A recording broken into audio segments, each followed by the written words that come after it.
میرے دوستو یہ بات ذہن میں رکھیں، جب بھی کبھی کسی بندے کو خواب آتی ہے تو خواب کی تعبیر دیکھی جاتی ہے، محض خواب کو دیکھ کر اچھا اور برے ہونے کا فیصلہ کبھی نہیں کرتے۔ کبھی خواب کو دیکھو بظاہر بڑی اچھی ہوتی ہے، اس کی تعبیر دیکھو تو بڑی گندی ہوتی ہے، اور کبھی خواب بظاہر بڑی گندی ہوتی ہے لیکن تعبیر بڑی اچھی ہوتی ہے۔ عبد المطلب کی تو خواب بھی اچھی ہے، عبد المطلب کی تعبیر بھی اچھی ہے۔ خود عبد المطلب نے خواب دیکھی ہے، خود عبد المطلب نے تعبیر دیکھی ہے، وگرنہ اس سے قبل حکیم الاسلام قاری محمد طیب دارالعلوم دیوبند کے 40 سالہ محتمم رحمت اللہ علیہ نے لکھا ہے، ایک خواب اس سے قبل بہت بڑی آئی ہے اور وقت کے بادشاہ کو آئی ہے۔ بادشاہ کا نام بخت نصر ہے، اس نے خواب دیکھی اور خواب دیکھنے کے بعد بھول گیا۔ صبح بادشاہ نے نجومیوں کو اور درباری ملاؤں کو بلایا، اس نے بلا کر کہا رات میں نے خواب دیکھی ہے، میں بھول گیا، مجھے خواب بھی بتاؤ، میرے خواب کی تعبیر بھی بتاؤ۔ نجومی اور درباری مولوی کہنے لگے خواب تو بتائے گا، تعبیر ہم بتا دیں گے، بادشاہ تو بادشاہ ہوتے ہیں۔ اس بخت نصر نے کہا تم اگر خواب کی تعبیر بتا سکتے ہو تو پھر خواب بھی بتا سکتے ہو، اگر تم تعبیر میں جھوٹ بولتے ہو تبھی تمہیں تو خواب کا پتہ نہیں ہے، میری خواب بھی بتاؤ، میری خواب کی تعبیر بھی بتاؤ۔ یہ نجومی بڑے پریشان ہوئے، ہم تعبیر تو چلو اپنے گمان سے کوٹا سٹا لگا کر بتا دیں گے، لیکن یہ بتاؤ خواب کیسے بتائیں گے۔ حضرت قاری طیب رحمت اللہ علیہ لکھتے ہیں یہ خواب چلتے ہوئے اس وقت کی جیل میں پہنچی ہے۔ حضرت یوسف علیہ السلام جب جیل میں تھے اور جیل سے نکلے تھے تو یوسف علیہ السلام نے قیدیوں کے لیے 2 دعائیں مانگی ہے۔ ایک دعا یہ مانگی اللہ قیدیوں کے دل میں، قیدیوں کی باہر والوں کے دل میں محبت ڈال دے، اور دوسری دعا یہ مانگی تھی اللہ باہر والے حالات قیدیوں پر کبھی مخفی نہ رکھنا۔ آپ کا شاید مشاہدہ ہوگا یا آپ نے سنا ہوگا، لیکن میں ان تجربات سے گزرا ہوں کہ جو قیدی ہوتا ہے اس سے باہر والے پیار بھی کرتے ہیں، اور باہر والے کے حالات قیدیوں تک پہنچنے کا اللہ بندوبست بھی فرما دیتے ہیں۔ یہ خبر چلتے ہوئے جیل میں پہنچی ہے۔ جیل میں وقت کے نبی حضرت دانیال علیہ السلام موجود تھے۔ جب انہیں یہ خبر پہنچی ہے انہوں نے جیل سپریڈنٹ کو بلا کر کہا کہ تم بادشاہ سے جا کر کہو جیل میں کیسا بے گناہ قیدی موجود ہے، اگر اس کو دربار میں آنے کی اجازت مل جائے وہ تمہارا خواب بھی بتائے، تمہارے خواب کی تعبیر بھی بتائے۔ سپریڈنٹ نے کہا اگر میں تمہارا پیغام وہاں تک پہنچا دیتا ہوں تمہیں کیا ملے گا، مجھے کیا ملے گا؟ انہوں نے کہا جی تمہیں کیا ملے گا، میں آج کی زبان میں سمجھانا چاہتا ہوں، تم سپریڈنٹ جیل ہو، تم AIG بن جاؤ گے، تم DIG بن جاؤ گے، تم IG بن جاؤ گے، تمہاری ترقی ملے گی، اور مجھے کیا ملے گا؟ اگر بادشاہ تک دربار تک رسائی تو جس الزام پہ قید کاٹ رہا ہوں وہ الزام غلط ثابت ہوا تو مجھے جیل سے رہائی مل جائے گی۔ سپریڈنٹ نے کہا کہ دیکھو مولوی صاحب مروا نہ دینا، میں بادشاہ سے بات تو کر لوں گا، تمہیں پیش بھی کر دوں گا، اگر تم خواب اور تعبیر بتا نہ سکے تو پھر حضرت دانیال فرمانے لگے وہاں تک لے جانا تیرا کام ہے، اس کا خواب اور تعبیر بتانا میرا کام ہے۔ اس نے سفارش کی، بادشاہ نے کہا لایا جائے۔ حضرت دانیال جب بخت نصر کے دربار میں پہنچے ہیں اس کے دربار کا دستور یہ تھا پہلے بادشاہ کو سجدہ کرو پھر بادشاہ کے تخت کے پاس پہنچو۔ حضرت دانیال اللہ کے نبی ہے، نبی بلا غیر اللہ کو سجدہ کر سکتا ہے؟ حضرت دانیال سجدہ کیے بغیر بادشاہ کے تخت پہ پہنچے ہیں۔ بخت نصر نے سب سے پہلا سوال یہ داغا ہے، اگلی بات تو بعد میں کریں گے، تم یہ بتاؤ مجھے سجدہ کیوں نہیں کیا؟ حکیم الاسلام قاری طیب رحمت اللہ علیہ ایک بڑا عجیب جملہ لکھتے ہیں، فرماتے ہیں دانیال خدا کے نبی تھے، اللہ نبی کو اتنی عقل عطا کرتا ہے، اگر نبی کی برکت سے جو عقل صحابی کو ملتی ہے اس عقل کی زکوٰۃ لے جائے اور امت میں تقسیم کر دے، قیامت تک کوئی آدمی پاگل اور بے وقوف نہ رہے۔ یہ اللہ کے نبی کی برکت سے صحابیت کو عقل ملتی ہے۔ آپ بتائیں نبی کتنا عقل والا ہوگا؟ حضرت دانیال خدا کے نبی تھے، اس نے جواب سوال ایسا کیا، اس نے کہا جی آپ یہ بتائیں مجھے سجدہ کیوں نہیں کیا؟ حضرت دانیال فرمانے لگے کہ میں نے جناب آپ کو سجدہ آپ کی عزت کی وجہ سے نہیں کیا، میں نے آپ کو سجدہ میں نے آپ کے فائدے کی وجہ سے نہیں کیا۔ وہ بخت نصر کہتا ہے میرے فائدے کی وجہ سے مجھے سجدہ نہیں کیا، مجھے سجدہ کرتے تو عزت ملتی، آپ نے سجدہ نہیں کیا تو عزت میں کمی آئی ہے۔ اس میں میرا فائدہ کون سا ہے؟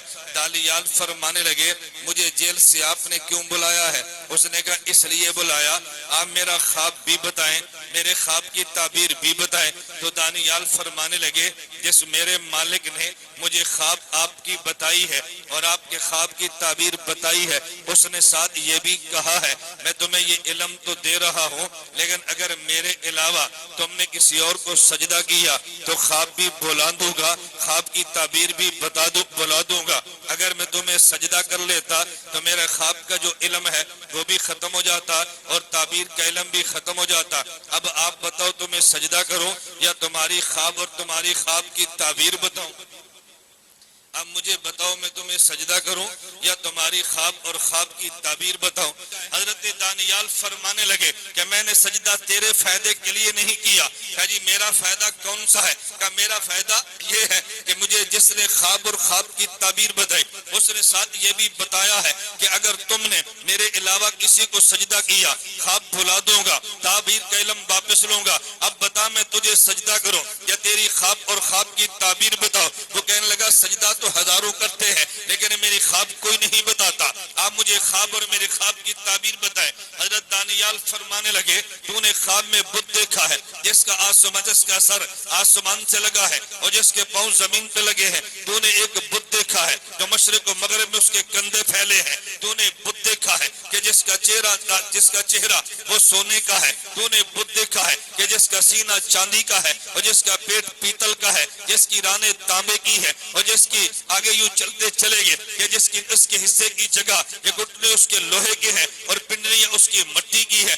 اس نے کہا بالکل یہی دیکھا ہے۔ کہا پھر آسمان سے گولا آیا جو بت کے سر میں گرا ہے، اس نے بت کے ٹکڑے ٹکڑے کیے، پھر وہ گولا آسمان و زمین کے درمیان پورے پھیلاؤ میں پھیل گیا ہے۔ اس نے کہا جی بالکل یہی دیکھا ہے۔ فرمایا اس کی تعبیر سننا، جو نے تو نے بت دیکھا یہ بت قومیت کا بت ہے، یہ ملک صاحب ہے، یہ عوان صاحب ہے، یہ رانا صاحب ہے، یہ فلاں صاحب ہے، یہ تو نے قومیت کا بت دیکھا ہے اور یہ جو تو نے اس کا چہرہ سونے کا دیکھا یہ قوم عراق کا تمدن ہے، جو تو نے اس کی سینہ آگے ایک ایک حصے کی تعبیر بتاتے چلے گئے، آخر میں جو تو نے پاؤں اس کے مٹی کے دیکھے ہیں، آخر میں تو عورتوں کی حکومت ہے جو انتہائی کمزور ہوتی ہے، اس کی پنڈلی تو نے لوہے کی دیکھی، یہ قوم حبشہ کا تمدن ہے۔ فرمانے لگے اور یہ آخر سے گولا آیا، یہ آخری محمد کا دین آیا ہے، جب یہ حضور کا آخری دین آئے گا قومیت کے بت کو توڑے گا اور پھر دنیا پہ چھا جائے گا۔ حضرت نے اس کے خواب کی تعبیر بتائی ہے، میں بتانے لگا ادھر خواب اس نے دیکھا،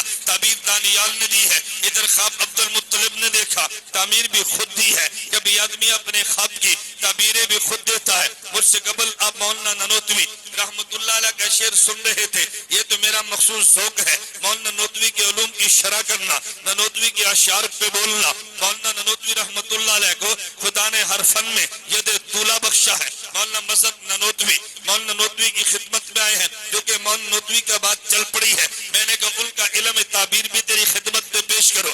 مولانا ننوتوی رحمت اللہ علیہ ان کے پاس مولانا مذہب ننوتوی ہے کہ حضرت میں نے خواب دیکھی ہے، فرمایا وہ کون سی؟ فلاں شہر سے کچھ بطخیں اڑی ہے اور میرے گھر میں آ کے گری ہے، اس کی تعبیر کیا ہے؟ فرمایا تعبیر تو بڑی آسان ہے کہ تو نے درخواست حکومت کو ملازمت کے لیے دی ہے، تیری درخواست کو منظور کر لیا گیا ہے، اب تیرے گھر میں تار آنے والی ہے، لیکن میں تجھے کہتا ہوں اگر مجھے مٹھائی کھلائے گا تو پھر تعبیر یہ ہے کہ 20 روپے ماہانہ والی تجھے ملازمت کی تعبیر دیتا ہوں، اگر مٹھائی کھلانے کا وعدہ نہیں کرتا تو پھر 11 روپے ماہانہ والی ملازمت کی تجھے تعبیر دیتا ہوں کہ حضرت میں مٹھائی پیش کر دوں گا، مجھے آپ تعبیر 20 روپے ماہوار والی ملازمت کی دے۔ میں یہ الجھن دور کرنا چاہتا ہوں، تو یہ نہ کہے کہ مولانا ننوتوی مٹھائی کا بھوکا تھا، یہ بالکل ایسے ہے۔ ابھی چند دنوں کے بعد وفاق المدارس کے امتحان شروع ہونے لگے ہیں، آپ نے امتحان دیا ہے، ادھر رزلٹ آپ کا لکھا جا چکا ہے، ابھی مدرسے میں پہنچا ہے لیکن سائن بورڈ پہ لگا نہیں ہے۔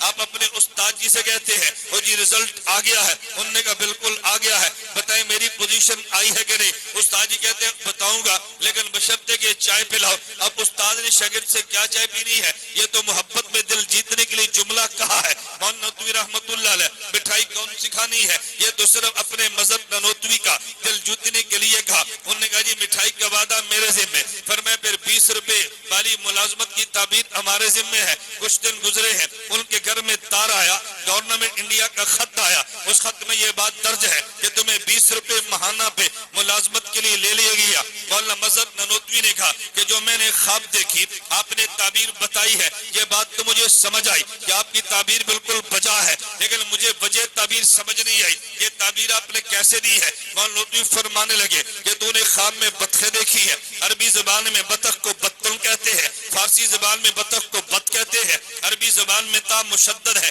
ایک با اور دو تا ہے، فارسی زبان میں تا مخفف ہے، ایک با اور ایک تا ہے۔ اگر عدد ابجد کو دیکھو تو با کے 2 بنتے ہیں، تا کے 9 بنتے ہیں۔ رسول اللہ نے فرمایا کہ خواب کی تعبیر یہ معبر کی تعبیر کے مطابق ہے، خواب آسمان و زمین کے درمیان لٹک جاتی ہے، جیسی معبر تعبیر دیتا ہے اس کے مطابق خواب صادق آتی ہے۔ اب میری مرضی ہے میں بطخ کون سی مراد لیتا ہوں، اگر بطخ عربی والی لوں گا تو با 1 اور تا 2 بنتے ہیں، اگر فارسی والی لوں گا تو با 1 اور تا 1 بنتا ہے، اگر ابجد کو دیکھو تو با کے عدد 2 بنتے ہیں اور تا کے 9 بنتے ہیں، 9 اور 2 11 بنتے ہیں، اگر تا جو 2 ہو جائے گی تو پھر 9 اور 2 11 اور 11 اور 9 20 بنتے ہیں۔ تو میری مرضی ہے میں فارسی والی بطخ لوں یا عربی والے؟ تو نے 20 روپے پر مٹھائی کا وعدہ کیا، ہم نے فارسی کی بجائے عربی والی بطخ مراد لی ہے، اس لیے میں نے تعبیر تجھے دی ہے کہ تیرے گھر میں ایک تار آئے گا، 20 روپے ماہانہ پہ تجھے ملازمت ملے گی۔ یہ مولانا نانوتوی رحمت اللہ علیہ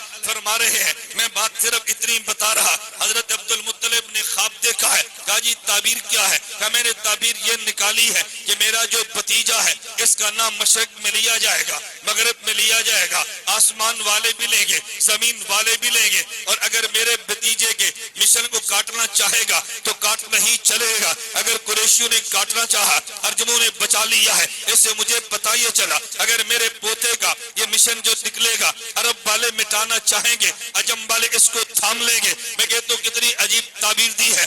آج فیصلہ بات والو یہ مجھے اور تمہیں مبارک ہو، میرے پیغمبر کی ختم نبوت کا مشن ہے، چاہیے تو یہ تھا اس کو عرب لے کر چلتے، لیکن عجم لے کر چلے ہیں، عربوں سے جا کے منوایا ہے۔ عبد المطلب نے بتایا اگر عرب اس کو قبول نہیں کریں گے، عجم اس کو قبول کریں گے، میں نے اس بنیاد پہ اپنے پوتے کا نام محمد رکھا ہے۔